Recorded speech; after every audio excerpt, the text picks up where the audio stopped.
small things really well, right? As opposed to our geniuses, we got our black versions of Elon Musk and our black Mark Zuckerbergs and stuff like that. But sometimes those people that have that big potential get crushed by small-minded people around them who almost bully you into being as backward as they are. And and so we're not here to look down on anybody or dog anybody out, but this is what, in my view, a real faculty looks like. This is something I've always dreamed about when you talk about what it means to learn how to be successful economically or otherwise. You got to learn from people who know how to do it. And a lot of people don't know that those college professors that put you $200,000 in debt, most of them don't know how to make money.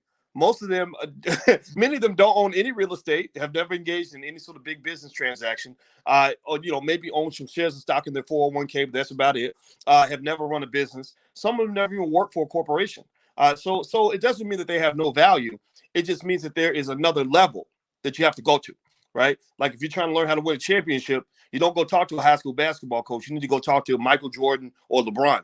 As far as I'm concerned, y'all are Michael Jordans.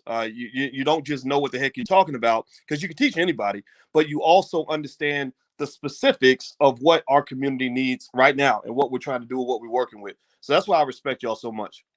Well, thank you, Dr. Boyd. Thank you. Thank you for putting this platform together to really help us make history today. I shared with this earlier, but I'm sharing with the group. Omar and I, we've been on numerous hotel panels. Numerous of conferences. I can't describe you how many conferences. I have never seen so many people join, so many Black people. Correct me if I'm wrong, Omari. We making history right now. The fact that y'all stayed through, I'm looking at this participant list. We started with like 400 something, and we still got 300 something, over 300 something left. Talking about hotel ownership and hotel investing. Dr. Boyce, you're making history. This is history right here. Well, Black people, we're just special. We could take any topic and just really make it crunk. Like really just make like set it off. We when we get inspired about something, we have that ability to do church wherever we go. And to me, right now, we're just in an economic church where now we're really talking about the future of our community. We have these big dreams in terms of what we're doing to transform our families. And to me, there's nothing to be more excited about than the fact that you literally have shifted generational curses and ended bad cycles and all the the crazy things that we've gone through. So I think that's what I love about the people that are here. Everybody that's in here right now is here because their mindset is really, really driven and focused and special. Because everybody don't love what we do over here.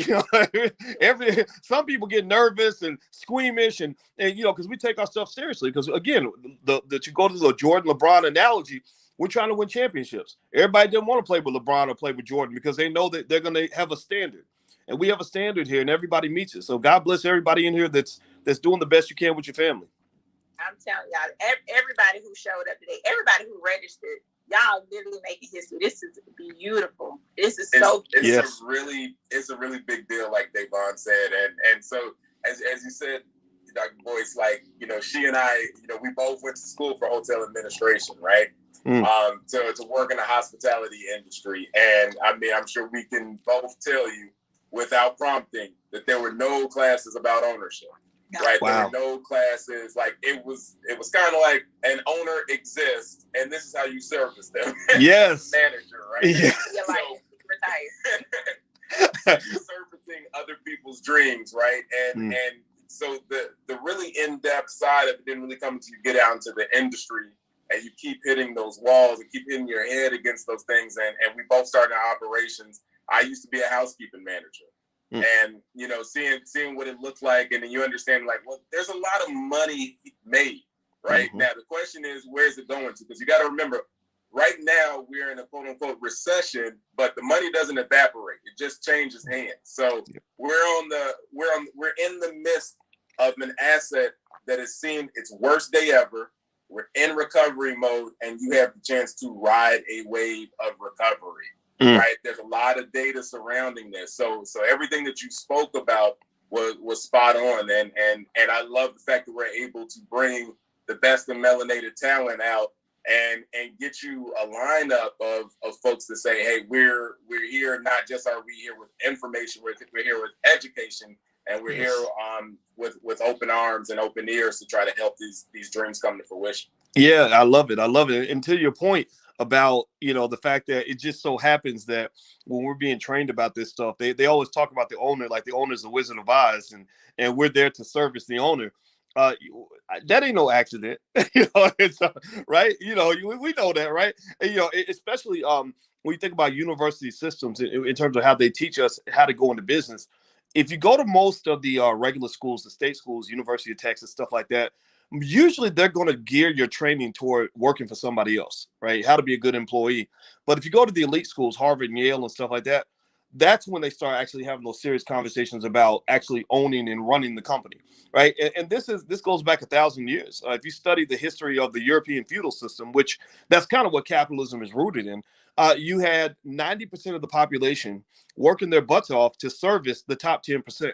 That was actually a criticism of capitalism that Karl Marx had. I'm not a Marxist, but there are good ideas on all sides of the spectrum. So I encourage everybody to get your good ideas from everywhere, even ideas you don't agree with. Try to understand and try to appreciate it. And that was one thing he said, is he said that you have a culture that indoctrinates people, and especially in America, Black folks. I mean, we know we came in at the back of the bus. That indoctrinates you. It trains you to believe that the best thing you can do for yourself, for your family, for your country is to serve a greater master, right? Or pick somebody as your master and serve you, be the, and for us, it just doesn't work. So when I think about hotel ownership, I'm thinking about, for example, the fact that we own 15 times more land 100 years ago than we own today. I think about the stories from the Green Book in terms of why, just literally for our own survival, we had to come together and figure out how to connect and how to keep each other alive while we were on the road. I think about generational wealth, where I'm tired. We're not going to have in the future, not from this group anyway, families where the patriarch and matriarchs are dying and leaving nothing for the family, nothing for the children. We don't honor that. We cannot honor that, right? And so ultimately, this to me is awesome, because when you said, Devon, in the beginning, excuse me, and I think we can even close out on what you said in the beginning. When you said that we are making Black history, I agree with you 100%. And the thing about Black history to me is Black history is made by Black people. And also, Black people are the only ones who are qualified to evaluate and judge what defines Black history and what does not, right? So I'm not going to watch, TV or go to somebody else's school to learn what Black history is supposed to be. No, I'm going to come to y'all, right? Because we're making that Black history. So I want everybody to know, and I'll let Devon and Amari, if you have anything else you want to add before we bounce out of here. But everybody, just a reminder, if you want to watch the recording of any of this, you can actually go to blackhotelinvesting.com. That's the URL, blackhotelinvesting.com. Watch it with your family. Bring your children in on this, right? Bring your children in on this culture. You see, that's the same way we talk about church. A lot of us don't remember the first time our mama took us to church. That's because that's a culture, right? So bring them into an economic culture that is empowering for them, that's going to lead to opportunities, that's going to lead to success, but ultimately lead them to happiness and freedom. Freedom and happiness are like siblings. It's hard to be happy when you ain't free. But when you are free, you have the ability to, as they say, life, liberty, pursuit of happiness. You have the ability to pursue happiness, right? A lot of our people can't pursue happiness because they got to go to work that day, right? So if you free your children, then they will have the ability to pursue happiness. So don't just fight for yourself and think about how much money you're going to make. You're going to make money doing these sorts of things. We know this. Think about what is in store for children, grandchildren, and great-grandchildren when they're starting at the age of 8 at a place where you might have started at the age of 38. That's going to be huge for them.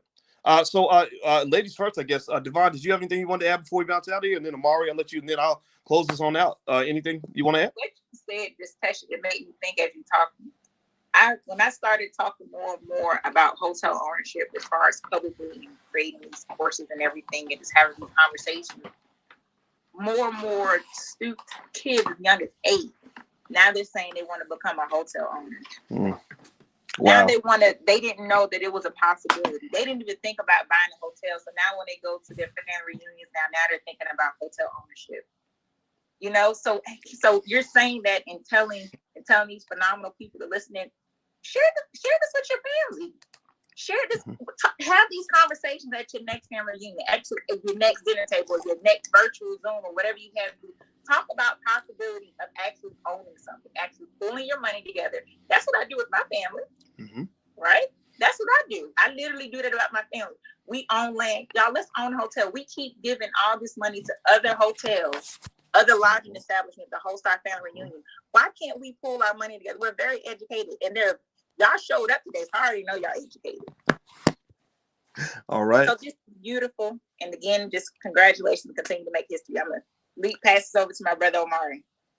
And in closing, I'm going to say that I first and foremost appreciate the fact that we're having the conversation, because we're introducing a new concept. And there's a lot of things that people talk about. This is one of those things that they don't talk about. And when people aren't talking about it, and when there's not a lot of people that look like me, there's probably a lot of bread there. And you know what?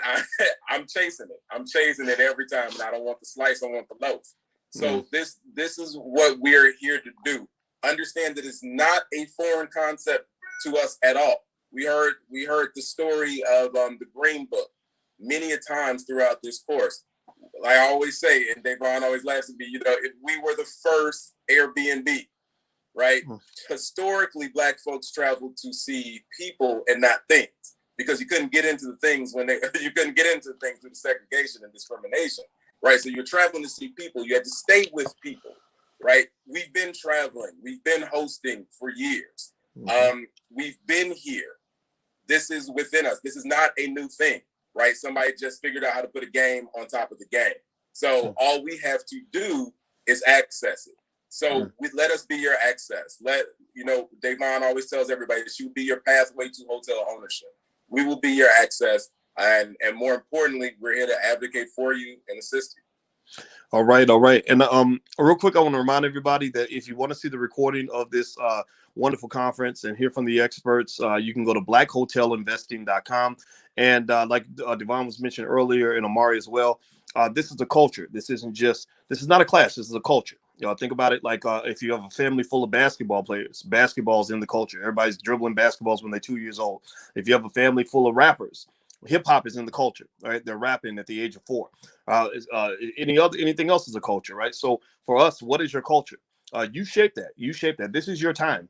You're the head of your family. You decide what your children are going to do that day. You decide what the agenda is going to be, and so we want to empower you to be able to come in there and do that. Shape the culture. Shape the culture. Shape the culture. Culture is stronger than a class. A class is something you learn outside of the culture, something that's a little awkward, a little flimsy, but when it's part of your culture, it's part of your DNA, part of who you are, part of how you were raised, again, like church, then you can't really put out a light like that. And so two things that come to mind as we finish up is one, my daughter has a friend who is from Vietnam, and her father has a lot of wealth back in Vietnam, and he created a company that makes, I think, lighters or something like that. And this little girl who's in middle school, 6th grade, basically explained to us that in her family, she said, when one of my family members comes to the U.S. and sets up a business, they have a banking system in the family where they will lend money to other relatives so they can come over and start a business that's related to the business that they already have. So I have a nail shop. Maybe I give you the money to start a coffee shop next door or a smoothie shop or whatever. And this 12-year-old could explain that to me. Why? Well, because it was part of her culture, right? She didn't think of it as business. Oh, well, I got to go to business school before I can even learn, what 2 + 2 is. I had to count money. No. This was something that she understood since she was in the 1st grade, because that's just what everybody did in her family. Now, so for you, I want you to really think carefully about culture and be very intentional about how you shape that culture.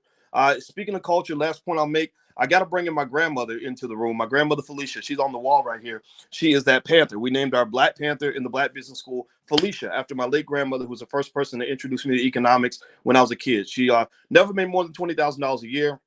Never got a college degree, never studied business, but she taught me about compound interest, which led me to go on and explore wealth in a deeper way. Now, one thing my grandmother told me one day, my family was real impressed because I went to my hometown of Louisville, Kentucky, and I stayed in this hotel that's not just a few blocks away from where Breonna Taylor was killed, actually, called the Galt House. And the Galt House is the fanciest hotel in the city. That's where all the fancy people stay, all the rich people stay. And my grandmother was talking to me about how when she was a kid, that black people couldn't even go into the Galt House unless you were going to work, of course. Y'all know how it is. Y'all know what it is. And we were all excited about this idea that I was staying in the Galt House. And I think that's interesting. I think about that because when you think about hotel ownership, I said, wait a minute, hold on. As I get older, I realize there's a bigger dream out there, though, right? Like our old dream used to be, I hope that one day I have enough money and I hope that I have enough status to be able to go and be a customer at this fancy establishment. So I encourage you, I challenge you right now to aim for the bigger dream. Aim for the bigger dream. It's better to think big than it is to be smart and think small. I'd rather be a person of average intelligence who thinks big than to be a person of extraordinary intelligence who thinks small. So what is the bigger dream? Well, the bigger dream, obviously, is that rather than being excited about being a customer at somebody else's fancy hotel, that in this generation and the next, we are the owners of those fancy hotels and we're running those hotels. Okay. So that's where we're aiming for. That's what we're trying to do. That's what these people in this room have been able to empower you to begin the journey on. And you're going to hear back from us. Okay. So everybody type the word dream in here. So that's the theme. Aim for the bigger dream. So type the word dream, and I want you to dream. I want you to obsess about it. I want you to talk to people about it. I want you to push it. I want you to rebuild the culture in your family because you will win. You will not lose. You cannot lose because you are black. And we know that being black is like being made out of gold, and we cannot be defeated no matter what we do. So thank you very much, everybody. Thank you, Devon, and thank you, Amari, and thank you to everybody who participated. Also, everybody in the back. I can't forget about the people that were running things backstage. Taryn Donatian and Carmelita, Lawrence. Who else? I hope I didn't miss anybody. But if I did, I'll apologize to them as well. But have a good day, everybody. God bless you, and we'll see you all soon. Take care. Bye-bye.